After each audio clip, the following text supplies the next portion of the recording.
নমস্কার প্রিয় দর্শক, স্বাগত জানাই আপনাদের সকলকে আমার এই ইউটিউব চ্যানেল মন্ত্রকুণ্ড। আসুন আজকে একটি বিশেষ আলোচনার বিষয় নিয়ে এসেছি আপনাদের সম্মুখে। ভিডিওটি শেষ পর্যন্ত দেখবেন, তাহলে বুঝতে পারবেন কি বিষয়টি আছে আলোচনার বিষয়। বিষয়টি হলো, আপনি মন্ত্র শিখছেন বা শিখতে চাইছেন, আপনি আমার গুরুজন হতেও পারেন। আপনাকে হাত জোড় করে বিনতি করছি,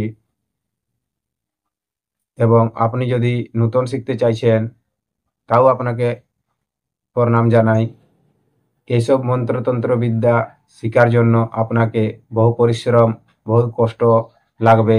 আপনি বললেই শুধু কাজ হবে না, আপনাকে ধ্যান করতে হবে, সাধন করতে হবে, আপনাকে পবিত্র হয়ে থাকতে হবে, মন্ত্রকে, তন্ত্র মন্ত্রকে জাগৃত করতে হবে। যেমন ধরুন, বাংলা ভাষায়, শুদ্ধ বাংলা বা চালু ভাষায় আমি বলে দিচ্ছি যে আপনি যদি কোথাও মনে করুন কাঠ ফাড়তে যাবেন, আচ্ছা, আপনার কুড়ার নেই, কারো কাছ থেকে কুড়ালটা নিয়ে আসলেন, কুড়ালটাকে তো ধার করতে হবে, সেটাকে স্নান করতে হবে বা ধার করতে হবে। ধার না করলে কিন্তু সেটা কাঠ ফাড়া যাবে না। তেমনি মন্ত্র তন্ত্র বিদ্যাকে আপনাকে জাগৃত করতে হবে, তাকে ধার করতে হবে, তারপরে সেটা প্রয়োগ করলে সে প্রয়োগটা কাজে লাগবে। এবং আপনাকে প্রথমে জানতে হবে কোন মন্ত্র কোন দেবী দেবতাকে সমর্পণ আছে, কোন দেবী দেবতা এই মন্ত্রে সন্তুষ্ট হয়। আপনাকে টুকটাক পূজা পাঠও করতে হবে বাড়িতে, তাহলে এই মন্ত্র শিক্ষা সার্থক হবে। আর আপনি শুধু যদি বলেন যে ভিডিও দেখবো, ভিডিও দেখে যে মন্ত্রটা বলে দেবে গুরুদেব, সেখান থেকে শিখে খাতায় লিখে বা ডায়েরিয়ে লিখে আমি মুখস্থ করে নেব, আর মন্ত্রটি যখন ইচ্ছা ফুঁকে দেবো, ঝাড়ে দেবো, বা ধুলা পড়ে দেবো, কাজ হয়ে যাবে, এমনটা কিন্তু কখনোই হবে না। আপনাকে প্রথমে, আপনি দেখুন আপনার আমনে সামনে যদি কেউ গুরুজন আছেন থাকেন, তাহলে তাদের শরণাগতি হন।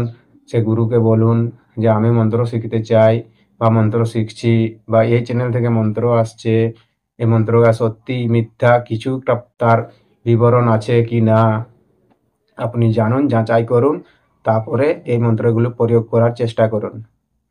আপনি বলছেন এই মন্ত্র দেন, সেই মন্ত্র দেন, আপনি বলছেন বান মারার মন্ত্র দেন। আপনি শুধু বান মারা মন্ত্রটা হলে তো আপনি বান কাউকে মারতে পারবেন না।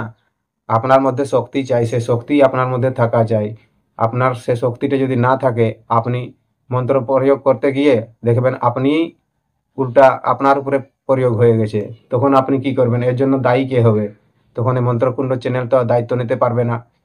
তাই আপনাকে প্রথমে সচেতন হতে হবে, আপনাকে সব রকম মন্ত্র শিখতে হবে।